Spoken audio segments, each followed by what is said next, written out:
अस्सलामुअलैकुम। मैं मज़लूम बाप की बेटी, कोई तो सुने मेरी फ़रियाद, किसको सुनाऊं?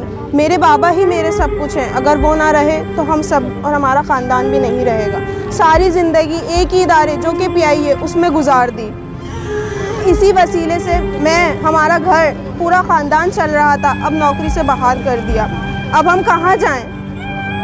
अभी हम अपने पैरों पे नहीं खड़े हो सकते, हम अभी बहुत ज़्यादा छोटे हैं। हम कहाँ जाएं? अब हम कहाँ जाएं? क्या वाकई मर जाएं?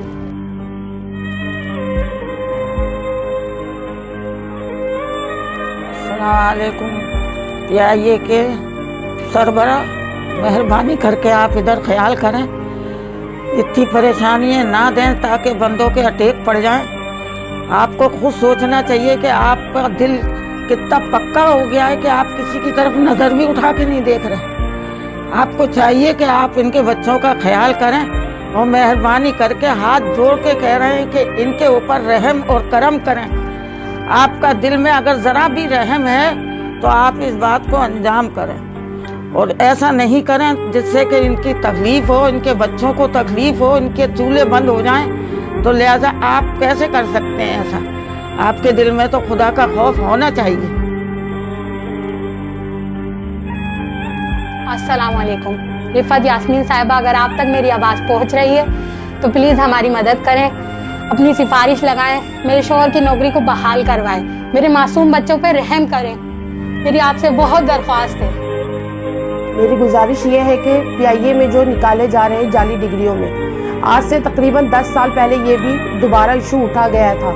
आपने खुद 2 साल का टाइम दिया और फिर जब ये तस्दीक हो गई 2 साल बाद कि ये डिग्रियां ओरिजिनल हैं, फिर आपने उसमें इनको प्रमोशन दी गई। अगर यही मौजू आपको पहले ही उठाना था तो आपको 2 साल का टाइम नहीं देना चाहिए था। आपने 2 साल का टाइम देने के बाद प्रमोशन दी गई, इनको अच्छी सैलरी दी गई।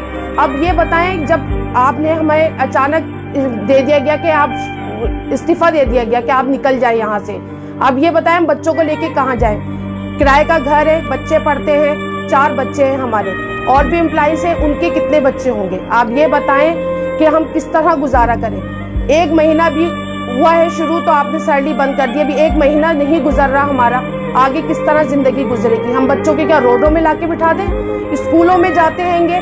आप हमें ये बताएं कि हम किस तरह गुजारा करें। आप अगर हमें बोलें कि ये भी जाली डिग्रियां हैं तो आपको हमें 10 साल पहले ही निकाल देना चाहिए था। आपने हमें 10 साल जब और मजीद आपने हमारे हस्बैंड से ले लिए, फिर आपने फिर ये दोबारा उठाया गया कि जाली डिग्रियां, जाली डिग्रियां। आप हमारे 10 साल हमारे वापस करें या हमारे शौहरों को दोबारा पीआईए में आप लेंगे। हम बहुत परेशान हैं इस वक्त। आप हमारे घर का हाल आके देखें, हमारे बच्चों का हाल आके देखें। हम सब बहुत मजबूर होकर यहाँ बैठे हुए हैं, हम सब बहुत परेशान हैं।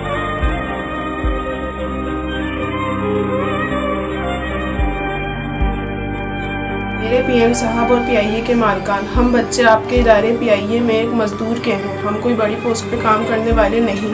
हमारे वालिद को नौकरी से निकाल दिया, अब हम कहाँ जाएंगे? घर में बाबा ही एक वाहिद कमाने वाले थे, अब हम कैसे खाएंगे? स्कूल कैसे जाएंगे? बाबा की डिग्री जाली थी, अब हमारे पास भी डिग्री नहीं होगी। अल्लाह का वास्ता है, हमें जीने दें, हमें जिंदा रहने दें।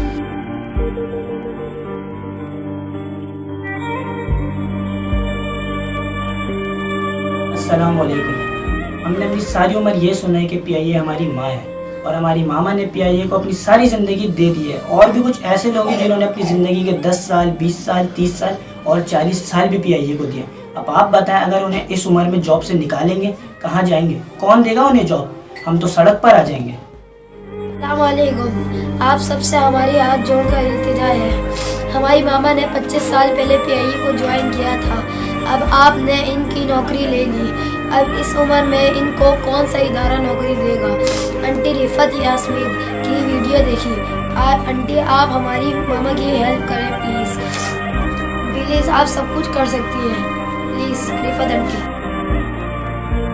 चीफ जस्टिस और पीआईए चेयरमैन साहब, आपसे गुजारिश है कि पीआईए में से नौकरियों से निकालने का सिलसिला बंद किया जाए। खुदारा हम पर रहम करें।